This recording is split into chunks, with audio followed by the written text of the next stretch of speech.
Ano ako sa premiere night feeling mo? Ngunit sa huli Welcome to the premiere na Wala kang mic.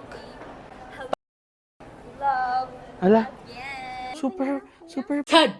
Oh my God, what is that? Or dun sa pacing lang ng movie. Sana lang yung breaking point nila, hindi sobrang cliche. Like, Saka alam mo, Ayun! Yes. Ayan na siya. ako naman for me, wow. Tama Kiligin yun. ka, papaiyakin ka. Home is a person, it's not a place. Yung idea of home lang, that you can find it in a person. Ay, this, Ayoko na. hindi, Oh, see, we're both. The girls are wet tonight.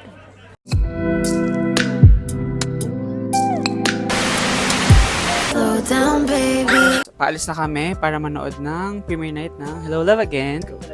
Ay, mali. Sorry. Ano ako sa premiere night feeling mo? Hey guys, welcome back to my channel. So, today, papunta kami sa manonood kami ng Hello Love Again. Yan, nakabihis na kami, natapos na kami mag-ayos. Go-wax pa ako. So, yeah. Let's go.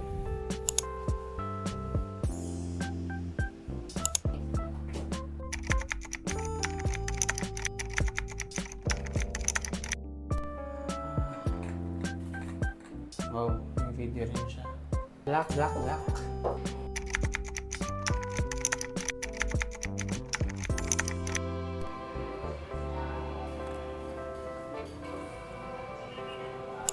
Alam kong inis na si Jim. Mamadali ako. Kukunin ko kasing headphones ko. Ayoko nang wala ko na lang headphones. Lalo na yung mga mahabang biyahe or what. Bilisan natin kung ano.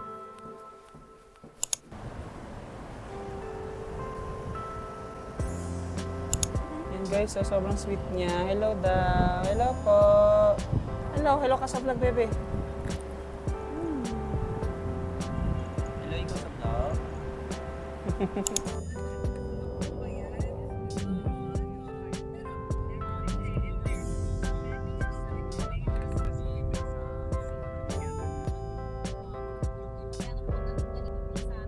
So, andito na kami sa Power Plant Mall. Hanapin namin sina Bea and Jen and sina Chris para makanood na tayo ng Hello Love Again.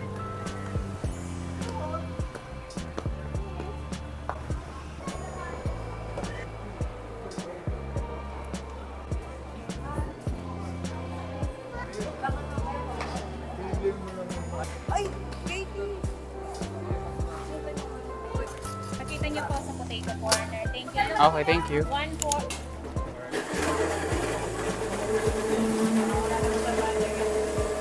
Ma'am. Sorry. Vlogging. Yes, I'm vlogging. Bit. I'll see you soon. Looks promising. Starring Hugh Grant. Shit, another promising movie. Starring Andrew Garfield and Florence Pugh. Oh my God, see you soon din. We're on our way to Cinema 8. Ooh, Wicked. OMG, see you soon din. Hi. Soon. Shout out to Dana and Shane. So for now, Hello Love Again muna. Nandito na kami. Excited na ako. Super. Play yung trailer ng Moana. I get a sin. It's barely a trace on the Excited na menu. ako. Wala pa si Chris It and smells Jen. like home.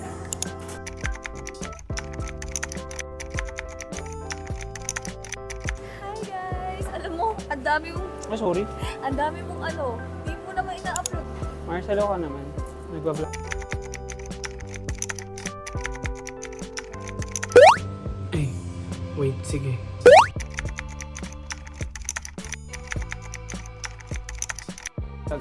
Ay, we're vlogging. Ganda niya, no? Ano ba? Pwede siya mag-artista, guys. Wala lang kang mercy pa ako naka-ayos kaya ako naka-mask. Taray, ganda. Oh. lahat na ata ng trabaho, Ito na, guys. Excited na ako, OMG. Let's go.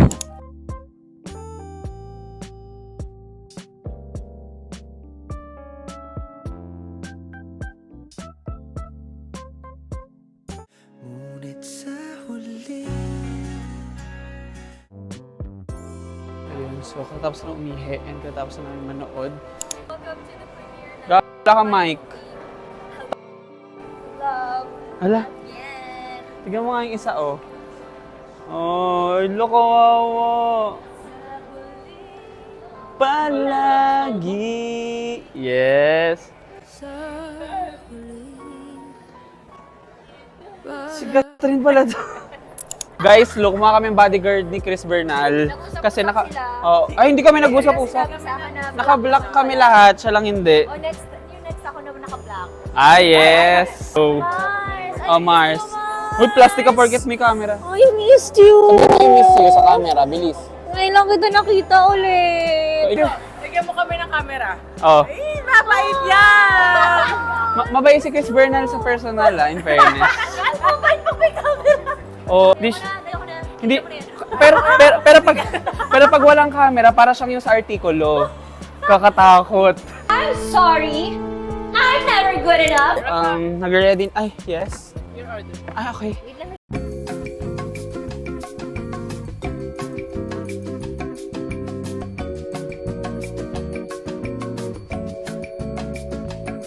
Nakaupo na kami now while ordering. Nagpa-plan na kami na maggawa ng review. Hindi naman review, pero magdi-discussion kami about the movie kasi marami kaming opinions about it. Ah, ako ba? Ah, sige. Para hindi ka host. Okay. Para naman ng Canadian. OFW nga pala namin Good kasama. evening ka muna. Oo, try mo ulit yung Turo mo. Ngayon, magdi-discussion na kami about sa Hello Love Again. I have a few notes, pero I'm sure few na... notes lang, sure ka. Yeah, actually hindi siya few. Anyway guys, we're here in draft. O kanina yung intro kanina. May sagot na si Bea eh. May sagot ka na, Bey? Kala na nga iniisip ko kanina na movie. Para sa akin, ang similar ng mga roles niya, ni Alden. Kasi ganun-ganun siya sa 5 breakups and a romance. Napaka-predictable nung may nang babae siya. Di bakit pambababae na naman? Kung depende sa... Kung i-depend ko sa movie ngayon, Okay. without thinking Without about think- Alden's other characters, or dun sa pacing lang ng movie, ang may isip ko na una is, he went back to Hong Kong because he struggles that much dun sa Canada na hindi niya kaya yung work. Bakit ako mag-stay sa Canada? Kasi may bar naman akong sarili sa Hong Kong. On top na lang yung may cheating na part. Lastro na nila Oo. yun. Kasi even before that, ang dami nilang struggles. Sana lang yung breaking point nila, hindi sobrang cliche, like pagloloko. Sana mas mabigat. Strong na yung reason na babalik ako ng Hong Kong kasi may Yeah. pera ako dun eh. Dinagdagan pa nung cheating. Magets mo kung saan nanggagaling, bakit nagbago si Joy to Marie. Yung galit. Yun na yung last nail in the coffin. At saka alam mo, Ayun!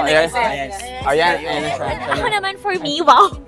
Ako for me, unpredictable yung may other girl. Ay, Kasi hindi ko siya nakitang gano'n na. Like, hindi ko naisip. Kasi mahal na mahal niya eh. Hindi ko na, okay yun. Okay sa akin yung slant na yun. Oo, at saka nakita ko yung ugali ng lalaki na tamad, na ang bilis sa toxic trabaho. masculinity, ganyan. Oo, yung parang onting trabaho lang, ay ayoko na agad. Hirap lang ng onte, pulot lang, ayaw na agad. Yung gano'n, tapos yung kapag, alam mo na, pag nalalasing, alam mong may tendency na magkaroon ng ibang babae. Realistic yung character ni Alden. Eh, may kita mo yung ugali ng lalaki all throughout the movie. Problema ka sa pagbababae. Oo, parang may pinanghuhugutan ka. Pero ako, love ko yung character ni Catherine kasi kasi nakita ko yung difference nung Joy at saka nung Marie, which is ang hirap as an ang actress. galing. As an actress!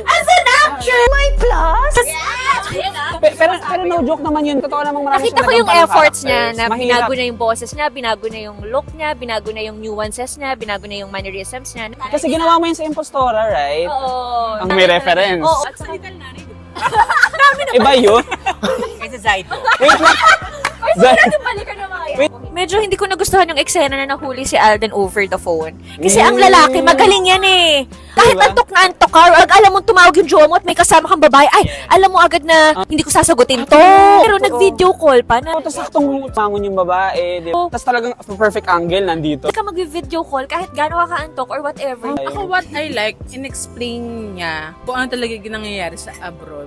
Gusto Mga ko yung... OFW. As in, As a person na yung system na nangyayari talaga. In-explain nila lahat eh. Ano yung meaning ng PR. Ilang years Ano naman kailangan bago mag-asawa dapat or maging PR ka. So, nakakatuwa. Tama And yun. it really happens. Buhay talaga ng nurse at saka DH sa abroad. Mas naintindihan ko ngayon lalo yung mga OFW, especially in Canada. To all OFWs, to all OFWs Unang-una, kung gusto mo lang talaga manood and just to enjoy, entertainment value lang. Oo, tama Kikiligin yun. ka, papaiyakin ka. So, one of the few things pa na nagustuhan ko dun is yung pag-incorporate ng COVID-19 kasi most of the people makaka-relate dun. Yeah. Mga pinagdaanan, nagsasakit yung parents, our struggles. Relevant time siya talaga para sa atin lahat. Gusto mong bumalik or umuwi but you can't because of Oh. COVID. As a person OFW, naka-turtleneck. Talagang maraming... Yeah. Nakapa-medical ko lang kanina. For me, very atake yung naging plot kay Jenica. Yung isusumbong niya, very teleserye yung atake. Pero- At saka ayoko pa yung katrabaho ni Alden na binubuli siya. Kasi, Pero nangyayari yun. Hindi ko pinagtatanggol sa Alden yung si Ethan I mean, mali yung cheating niya, pero naiintindihan ko yung frustrations niya.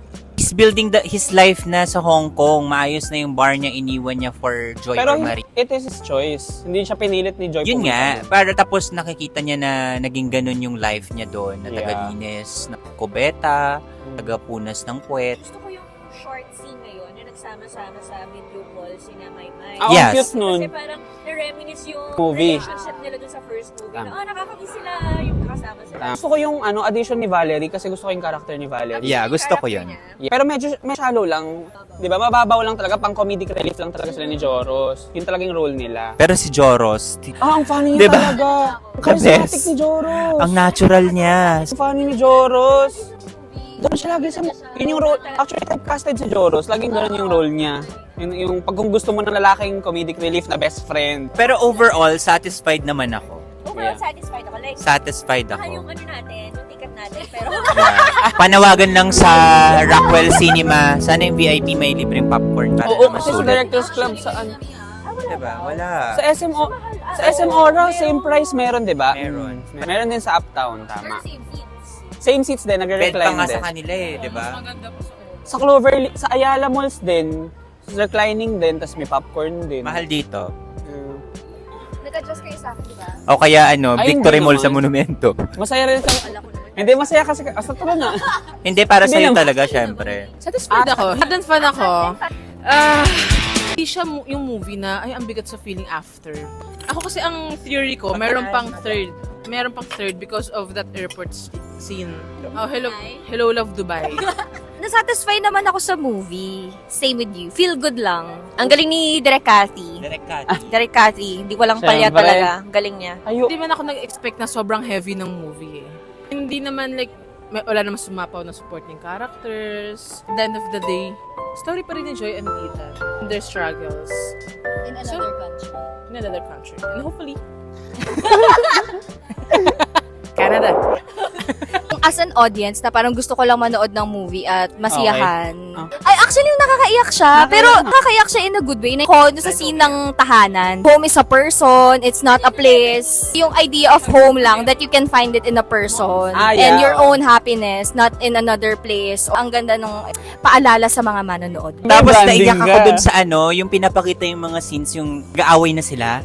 Yung nakikita ni Alden na hindi siya for this. Tapos si Joy, yung super strong dedicated scene na siya. yun, Yeah. Na-portray ng maayos yung gano'n ka-intense ngayon pagmamahalan ng dalawa. Ayun lang, ano, may masasabi ka pa ba, Rafa? May hihiwalay akong review kasi ang... Ay, parang hindi siya agree sa mga sinabi natin. Na-appreciate ko yung difference natin sa opinions pero marami talaga akong hindi nagustuhan sa movie. Ay, talaga ba? Marami talaga. Okay, pero na-appreciate ko yung... Kasi, yes, tsaka kailangan kasi talaga natin ng kailangan talaga ng ibang opinion. Like, ano yung ayaw mo sa movie? Tanggalin na natin. Basta yung off the record mo yun. Tanggalin na natin. Ayan guys, naghahanap kami ng lugar para pwede mag-photo. Kasi, ayun, hindi maganda yung photohan dun sa loob. Hoy, saan tayo pupunta? Di ba nag-picture tayo? Ayan. We're walking papunta sa condo ni Chris.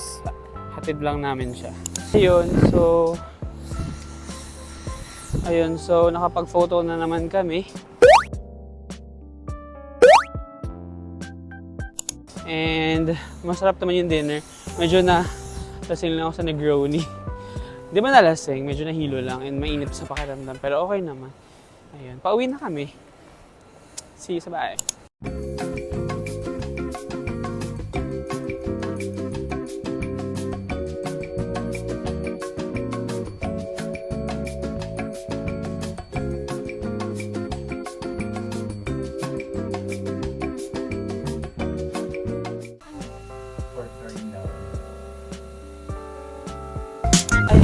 Guys, andyan si Hailey. Ang baby girl ni Chris. Ang cute! Hello!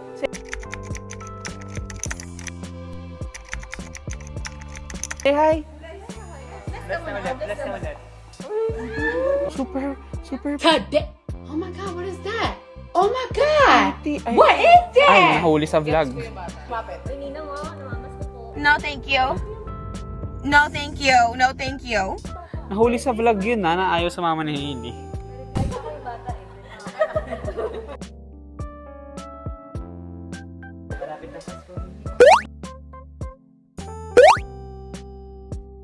Mars.